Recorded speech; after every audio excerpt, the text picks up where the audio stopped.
धर्म संसद के तीसरे हिस्से में वो तीसरा बड़ा मुद्दा जिसको लेकर अब हम चर्चा करेंगे वो वक्फ बोर्ड वर्सेस सनातन बोर्ड। आखिर कब तक ये धर्म युद्ध जारी रहेगा, ये वो बड़ा सवाल है। इसी को लेकर जरा चर्चा करेंगे कि वक्फ की तरह ही सनातन बोर्ड की मांग या फिर उससे कुछ अलग है और इसकी असली वजह आखिर क्या है, और वक्फ बोर्ड की जो शक्तियां हैं उसको सीमित करने की जो मांग की जा रही है उसके पीछे की वजह क्या है। आइए सबसे पहले विनोद बंसल जी का ही रुख कर लेते हैं, विश्व हिंदू परिषद के प्रवक्ता हैं, उन्हीं से समझते हैं ये सनातन बोर्ड की मांग अचानक से जो हिंदू आस्था है उससे क्यों निकल रही है।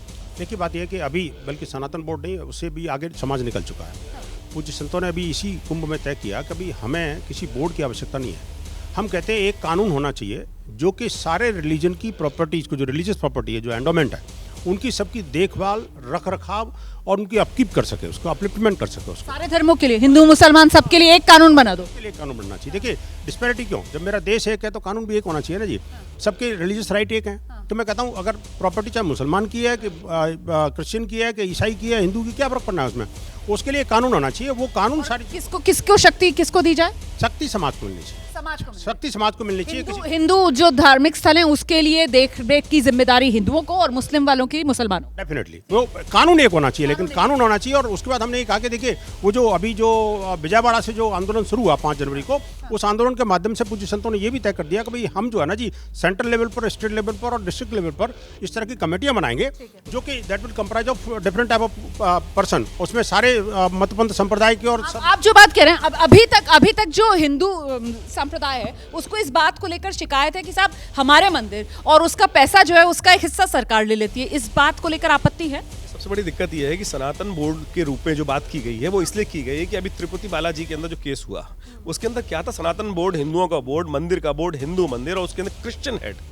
और क्रिश्चियन हेड वहाँ पर स्थिति क्या हो गई, जिनको धर्म के बारे में कुछ मालूम नहीं, स्थिति नहीं। आपको बताओ एक और स्थिति, हिंदू मंदिर एक गुजरात कहीं किसी स्टेट के अंदर मंदिर था, उसके अंदर वहाँ का डीएम जो था वो डिसाइड करता था कि आज भोग क्या लगना है। स्थिति सोचे, ऐसी स्थिति इस देश के अंदर थी। तो कोई भी आ सकता है, किसी भी धर्म का हो सकता है। आस्था है कि नहीं है, आस्था है कि नहीं है, उसको क्या रूल्स एंड रेगुलेशन पता है। तो इस पर तो कोई आपत्ति नहीं होगी आपको, मतलब एक कानून बना दिया जाना चाहिए। देखिए सनातन बोर्ड बने, सिख बोर्ड बने, ईसाई बोर्ड बने, कोई बोर्ड बने, किसी मुसलमान को कोई आपत्ति नहीं है। आपत्ति कहाँ होती है, आपत्ति कहाँ होती है, आपत्ति वहाँ होती है कि साहब वक्फ बोर्ड खत्म करो। अरे वक्फ बोर्ड क्यों खत्म करो भाई, वक्फ बोर्ड भी रहे, सनातन बोर्ड भी बने, बहुत अच्छी बात है। दूसरी बात, ये जो धर्म संसद बुला रहे हैं ना 27 तारीख में, मैं तो कहता हूँ मुस्लिम धर्मगुरुओं को भी बुलाओ, हम भी आपके समर्थन में खड़े होंगे, सरकार से मांग करेंगे सनातन बोर्ड बनना चाहिए। आप कह रहे हैं कि आप उनके समर्थन में हैं। हाँ, सनातन बोर्ड के लिए वो कह रहे हैं हम तो समर्थन देने के लिए तैयार हैं, बिल्कुल सनातन बोर्ड होना चाहिए। देखिए ये अगर ये कह रहे हैं ना, अगर इसको ये इम्प्लीमेंट कर दें तो जानिएगा ये कहते कुछ हैं करते कुछ हैं। वो तो कह रहे हैं न्योता दीजिए, वो कह रहे हैं न्योता दीजिए। रिस्पेक्टेड मैम, महामंडलेश्वर निस्वरूपानंद जी का एक संदेश है समभाव का, जो इन्होंने शब्द कहा है ना, ये शब्द निस्वरूपानंद पुरी जी महाराज पहले कह चुके हैं, लेकिन ये अपनी बात से मुकर जाते क्योंकि इनके धर्म गुरु हैं, जो मौलाना कट्टर मौलाना है, जिन्हें कटमुल्ला मैं कहूँगा तो आपको बुरा नहीं लगेगा सबको, वो लोग इनकी बातों को मानते नहीं और नकार देते हैं। मैडम ये 100 बार हो चुका है। गिरी जी कह रहे हैं कि हम तो तैयार हैं, आप तैयार हैं? क्या है भाई, हमें जरूरत क्या है बुलाने की आपको? अरे मुझे बताइए, खामखा आप जबरदस्ती, जिनका कोई धर्म नहीं, मुझे बताइए 2000। लेकिन विनोद जी तो कह रहे थे ना, विनोद जी तो कह रहे थे कि सारे धर्मों के लिए एक कानून बने, तो ये तो एक अच्छी बात है जो उधर से निकल कर आ रही है। वो कह रहे हैं साहब हमें भी बुला लो, सब मिल बैठकर चर्चा कर लेंगे इस बारे में। बुलाने की क्या जरूरत है, ये तो कानून संसद में बनाना है ना जी। ये बीच में हम कौन खामखा, वैसे भी ये तो कट्टरपंथियों को बुला लिया तो वैसे ही कानून नहीं बनने वाला। 27 तारीख को आप लोग क्यों बैठक कर रहे हैं, आप लोग ने धर्म संसद में इस बारे में क्यों चर्चा की? देखिए ये कुंभ एक ऐसे ही पवित्र आयोजन है जिसमें दुनिया भर के लोग एकत्र होते हैं और सभी श्रेष्ठ और बौद्धिक लोग होते हैं, सारे के सारे पूज्य संत होते हैं, विद्वान होते हैं। उन्होंने सारे चिंतन मनन किया, एक विषय निकल के आया। अब उसकी मोडस ऑपरेंडी क्या होगी, कानून क्या होगा, वो सब चीज़ सामने आ जाएगा। ये भाई को पूरे चारे की तरह चढ़ने वाले लोग और फिर भाईचारे की बात करते हैं, ये मुझे बड़ा ताज्जुब। कह रहे भाई को चारे की तरह चढ़ने वाले लोग हैं और फिर भाईचारे की बात करते हैं। मैं अरे सुन लीजिए, मैं बता रहा हूँ रोमाना जी, सुन लीजिए। देखिए ऐसा है कि वो इतनी मजबूत मोदी जी की सरकार कि 8 बजे खड़े होते हैं पीएम और ऐलान कर देते हैं नोटबंदी, इस तरीके कई ऐलानात। मैं कह रहा हूँ कि अगर सनातन बोर्ड बहुत जरूरी है तो ये तो सरकार उनकी है, बना दे सनातन बोर्ड, इसमें धर्म संसद क्या जरूरत है। लेकिन अब मैं बता रहा हूँ असलियत, देखिए हमें धर्म संसद से कोई इतराज़ नहीं, लेकिन ये धर्म संसद कर रहे हैं वोट बैंक बढ़ाने के लिए। यूपी में इलेक्शन आ रहा है और इनको सुन लीजिए, इनको लग रहा है कि हम 24 में लोकसभा चुनाव में बुरी तरीके से हारे हैं। इन्होंने कहा था 400 पार और यूपी में कहा था पूरी 80। नहीं, आपने तो बड़ा आरोप लगा दिया, विश्व हिंदू परिषद बीजेपी का वोट बैंक बढ़ाने के लिए धर्म संसद की तरफ कदम बढ़वा रही है। मुझे हंसी आ रही है एक्चुअली इनके बयानों पर। वैसे देखिए मुझे लगता है ये है तो कोई स्कॉलर या कोई पत्रकार, लेकिन बात करेंगे राजनीति की। अभी 3 बार राजनीति की बात कर चुके, जबकि यहाँ पर कोई भी राजनीतिक व्यक्ति नहीं है। इन 4 को मुझे नहीं पता ये राजनीति में कितने इंटरेस्ट रखते हैं, हम 4 में से कोई राजनीति में नहीं है। हमारा क्या लेना देना राजनीति, राजनीति करेंगे इसमें। लेकिन मैं कहना चाहूँ, देखिए हाँ देखो ये देखो इनकी दुखती रख पे मैंने हाथ रख दिया। इनकी दुखती रख पे जब हाथ रख दिया ना तो ये चिल्लाने लग जाते हैं। मैं कहता हूँ देखिए कुंभ क्या किसी राजनीतिक दल के हो रहा, लेकिन मैं देखिए कुंभ जैसे आयोजन सर राजनीति से कोई लेना देना नहीं है, लेकिन विश्व हिंदू परिषद की बैठक होती है और योगी आदित्यनाथ भी पहुंच जाते हैं, उत्तर प्रदेश के मुख्यमंत्री। पूज्य संत महंत है भाई, वो तो हमारे कार्यक्रम की अध्यक्षता भी कर सकते हैं। महंत है, हमारे पूज्य हैं, इसमें क्या बात है। मुख्यमंत्री है तो क्या हुआ, महंत भी है भाई। क्योंकि वहां पर जो साधु संत जमा है महाकुंभ में, वहां पर उनसे पूछा गया कि साहब धर्म संसद बना रहे हैं तो गोरक्ष पीठ के महंत हैं तो उनको भी बुलाएंगे, तो उन्होंने कहा नहीं वो मुख्यमंत्री हैं तो फिर उनको कैसे बुलाएंगे। देखिए वो उनका व्यक्तिगत, उन्होंने तो सीमा रखी, लेकिन विश्व हिंदू परिषद में आप कह रहे हैं कि पूज्य संत हैं तो हमने बुला लिया, ये क्या बात हुई। निश्चिंत देखिए हमारी अपनी सोच, हमने किस वेल बुलाया ये मैंने बता दिया आपको। अब उनको इसीलिए तो सवाल पूछ रही हूँ। नहीं पूछिए ना, अब आपको पूछने का अधिकार, मुझे पता नहीं का अधिकार है। मैं कहता हूँ देखिए पूजनीय योगी जी ने जो दृश्य अभी निर्माण किया है कुंभ के माध्यम से पूरी दुनिया को दिखा दिया भारत की शक्ति को, भारत की और ऐसे में सनातन बोर्ड की मांग और साथ ही साथ जो वक्फ बोर्ड है उसकी शक्तियां सीमित की जाएं, ये मांग। देखिए एक चीज़ तो मैं पहले इनकी बात से मैं शुरू करूँ आचार्य जी की, एक बहुत अहम बात है कि तिरुपति मंदिर में जो कुछ भी हुआ गलत हुआ, इसमें कोई शक नहीं है कि जिसकी गलत ये प्रसाद को अपवित्र किया गया वो गलत हुआ, गलत आस्था के साथ खिलवाड़ था, के साथ खिलवाड़ नहीं होना चाहिए। बिल्कुल ये हिंदू उसका वो होना चाहिए और जो भी जिसकी सब में आस्था हो वहाँ के मंदिर के हवाले से वो होना चाहिए और हर जगह ये होना चाहिए। बिल्कुल गलत है कि ईसाई या मुसलमान उसका हेड। एक चीज़ तो ये होगी। दूसरी बात ये है कि बिल्कुल मैं इसे मानता हूँ कि अगर वो अपनी ज़रूरत समझते हैं सनातन बोर्ड की, सनातन बोर्ड उनको मिलना चाहिए, होना चाहिए। और इसमें भी कोई शक नहीं कि हमारे मुल्क का अप्रोच ये होना चाहिए कि जो दोस्ती की आस्था है उसके हवाले से हम जो कोई भी मदद कर सकते हो हमें करना चाहिए। तो ये इतनी मीठी मीठी बातें जो हो रही हैं कि सनातन बोर्ड हो जाए, ये कहीं इसलिए तो नहीं कि वक्फ बोर्ड पर क्योंकि तलवार लटक रही है इसीलिए इतना मीठा मीठा बोल रहे हैं। नो वक्फ बोर्ड के हवाले से मैं बिल्कुल क्लियर कहना चाहता हूँ। वक्फ बोर्ड का जो एक्ट है सेक्शन 40 को कोई देख ले, बहुत क्लियर है इस मामले। सर उस पर मत जाओ ना, उसको लेकर अभी चर्चा चल रही है। मेरा सवाल यह है कि वक्फ बोर्ड, सनातन बोर्ड महत्वपूर्ण ये हो जाता है कि देश में एक कानून हो और एक कानून के हिसाब से हिंदुओं को उनका और मुसलमानों को उनके। इस बीच बड़ी खबर आ रही है, देखिए उत्तराखंड में 27 जनवरी से यूसीसी लागू होने जा रहा है। इस वक्त की बड़ी खबर आपको बता दूं, सामान्य नागरिक संहिता, समान नागरिक संहिता वो लागू होने जा रही है। यूसीसी पोर्टल की भी शुरुआत करेंगे सीएम धामी। ये इस वक्त की बड़ी खबर है, आपको बता रहे हैं हम उत्तराखंड में 27 जनवरी से यूसीसी लागू हो जाएगा। तो फिर ये उत्तराखंड से शुरुआत हो रही है, देश भर में आएगा तो फिर दिक्कत हो जाएगी क्या? कहीं कोई दिक्कत नहीं होगी। सुनिए ये सब तो जब आ जाएगा सब बहस होती रहेगी। अभी आपने सवाल वक्फ बोर्ड पर पूछा, वक्फ बोर्ड पर भी वही भ्रम फैलाया जा रहा। मेरा कहना है ये काम जो भी होगा, चाहे शक्तियों को कम करने का हो या बढ़ाने का हो, ये तो सरकार ही करेगी। और सनातन बोर्ड बनाने का काम ये भी सरकार करेगी। और इनके जो मंदिरों को स्वतंत्र करने की ये मांग कर रहे हैं जो सरकार, ये भी सरकार करेगी। तो जो सब काम सरकार करेगी तो लेटर सरकार को लिखिए ना मोदी जी को, ये हिंदू मुसलमान क्यों कर रहे हैं? हिंदू मुसलमान कर रहे हैं, हिंदू मुसलमान कर रहे हैं। नहीं रोमाना जी, देखिए कुंभ में ये पहली बार नहीं है जब धर्म संसद हो रही है। जब और सरकारें थी तब भी संत धर्म संसद करते रहे हैं। और दूसरी बात ये है कि हम हिंदू मुसलमान हो रहा है क्या ये अब इनको लग रहा है ना, अब क्योंकि वक्फ बोर्ड पे तलवार लटकी हुई है। इन्होंने जो अवैध संपत्ति सुनिए, जिस तरीके से वक्फ को समाप्त करने का लगातार प्रयास किया जा रहा है उससे आप लोग चिंतित हैं। जो अवैध संपत्तियां जो आपको अपनी विधवा औरतों के लिए, जो अशिक्षित बच्चे थे, गरीब बच्चे थे, उनके लिए जिन संपत्तियों का इस्तेमाल होना चाहिए था वो आप लोगों ने नहीं किया और वो बही खाता। मुझे फिक्र नहीं है आपकी, लेकिन वो बंद होना चाहिए। वो जो प्रोपेगेंडा आप लोग चला रहे हैं वक्फ के नाम पे, वो बंद होना चाहिए।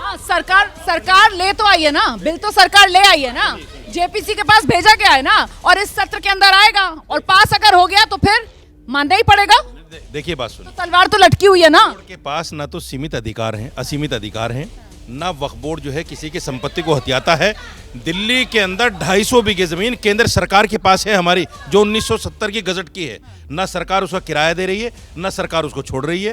पहले सरकार अगर ईमानदार है उसको छोड़ दे। नहीं सर जमीन की बात तो ये है कि वहाँ महाकुंभ क्षेत्र में भी जमीन पर दावा कर दिया गया कि ये जो मेला लग रहा है ये तो वक्फ की जमीन है। देखिए मतलब हद तो हो गई है। वो करवाया गया है सिर्फ एक हंगामा खड़ा करने के लिए, सारी तवज्जो हिंदू मुस्लिम कराने के लिए नहीं, वो करवाया गया है। आपको क्यों लग रहा है कि हिंदू मुसलमान हो रहा है? भाई वो तो वहाँ धर्म संसद लगा रहे हैं, और पहली बार तो हो नहीं रहा कुंभ लगता है, वहाँ पर साधु संत बैठते हैं और बैठकर वो चर्चा करते हैं। हमें सुन लीजिए, एक आपके पास अंदर की खबर है, सीसीटीवी फुटेज है आपके पास। 16 नवंबर में यही हुआ। 16 नवंबर को उठा के देख लीजिए आप, जितने भी धर्मगुरु खड़े हुए स्टेज पे, उन्होंने मुसलमानों को मलेच, विधर्मी, इनसे लेन देन बंद करो, इनसे कारोबार बंद करो, इनको दुकान किराए पे न दो, इनको मकान किराए पे, सब यही तो ये क्या धर्म संसद के नाम पर ये सब हो रहा है? मुसलमानों को गाली दी जाती है धर्म संसद के नाम पर। बिल्कुल अनगरल है और ये झूठ है। ये एक प्रोपेगेंडा है जो आपके माध्यम से समाज में फैलाना चाह रहे हैं। आप धर्म संसद की रिकॉर्डिंग उठा के देख लीजिए रोमाना जी, आपके पत्रकार भी वहां पे हैं। अगर एक शब्द ऐसा कह दिया जाए तो आप मुझे बताइएगा। और रही बात ये कि जो शब्द कह रहे हैं ना दुकानों के कारोबारियों के लिए, मैडम ये लोग वहां पे जाकर थूक जिहाद करते हैं, लव जिहाद करते हैं, मुंह जिहाद करते हैं।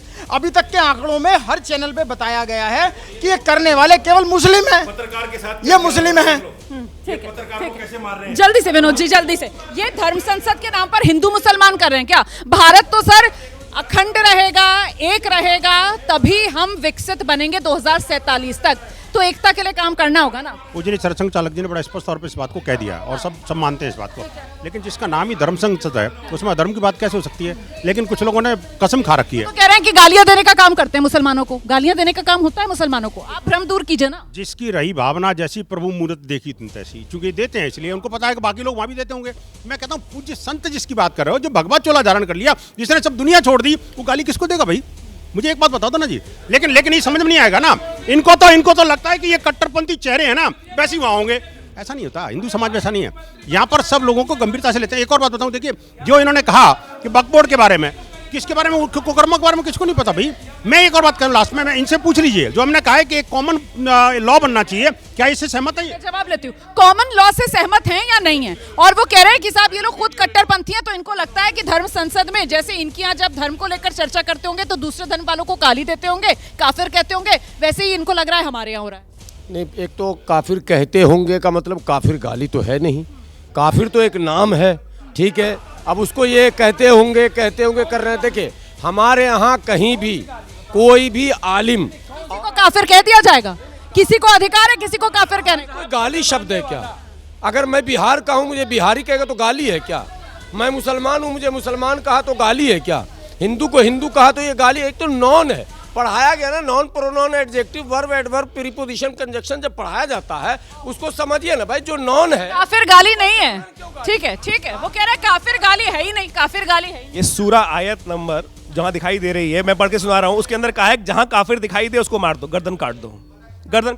जवाब दीजिए, वो जवाब दीजिए। देखिए ऐसे एक बिल्कुल क्लियर कट बात है कि कॉन्टेक्स्ट से हटा करके किसी चीज़ को पढ़ना और पढ़ाना बिल्कुल गलत है। बिल्कुल कुरान में ये लिखा हुआ है कि जिन्होंने तुम्हें तुम्हारे घरों से नहीं निकाला है उनसे दोस्ती करो, उनसे प्यार करो, उनसे मोहब्बत से पेश आओ। लेकिन जो तुम्हें कत्ल करते हैं, जो तुम्हें मारते हैं, क्या करोगे उनके साथ? उनके साथ तो लड़ाई के अलावा कोई रास्ता नहीं रह जाता है।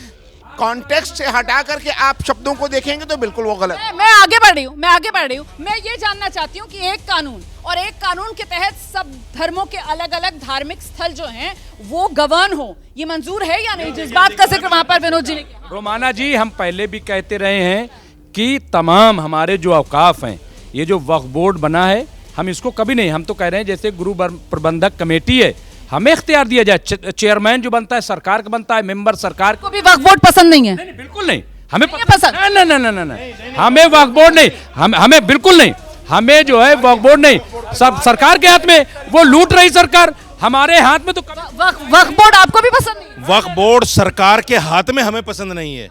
सरकार को, जैसे अभी विनोद बंसल जी ने कहा कि मंदिरों को सरकार क्यों गवर्न कर रही है, क्यों पैसा ले रही है, हमें देना चाहिए। तो हम भी कहते हैं कि जो का पैसा सरकार ले रही है क्या? वक्फ बोर्ड की प्रॉपर्टी सरकार ले रही है? यस, ये असल आज डिबेट देखिए कितना जबरदस्त हुआ। वक्फ बोर्ड के नाम पर सरकार खुद लूट ये क्या आरोप लगा रहे हैं? वो कह रहे हैं वक्फ की जो संपत्तियां हैं उसका मुनाफा सरकार कमा रही है, सरकार जमीनें बेच रही है वक्फ की। सरकार वक्फ बोर्ड को पैसे देती है। 1500 साल पुराना मंदिर वक्फ में दावा कर दिया कि मेरा।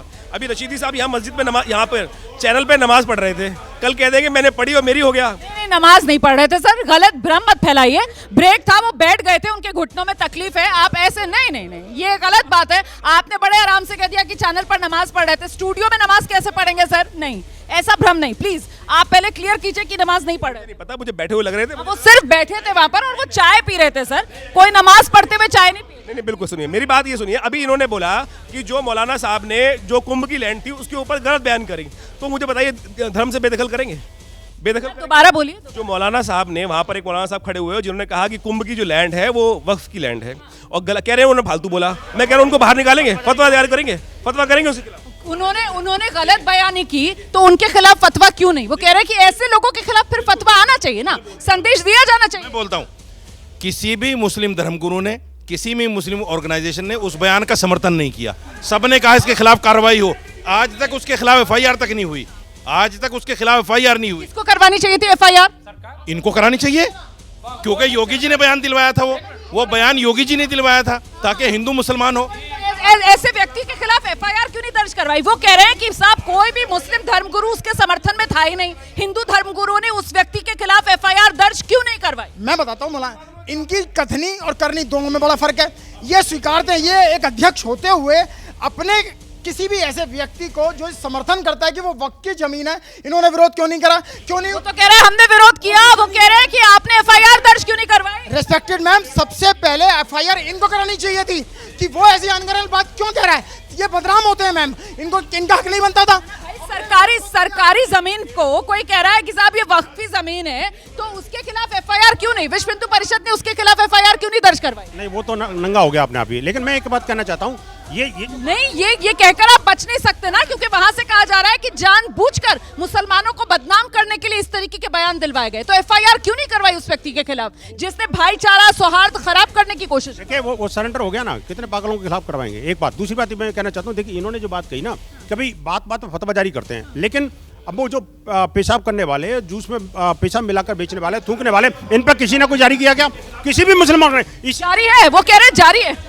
क्या जारी? उनके खिलाफ भी फतवा है। इस्लाम ये कहता है कि ईमान पाकी आधा ईमान है, और जो पाकी सफाई नहीं रखता वो मुसलमान हो ही नहीं सकता। फतवा है ऑलरेडी। हाँ बिल्कुल ठीक है।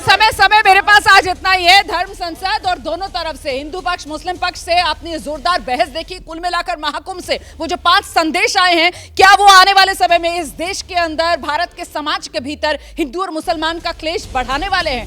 धर्म संसद आज की ये चर्चा सुनकर थोड़ा अंदाजा आप लगा पाने में यकीनन सक्षम हुए होंगे।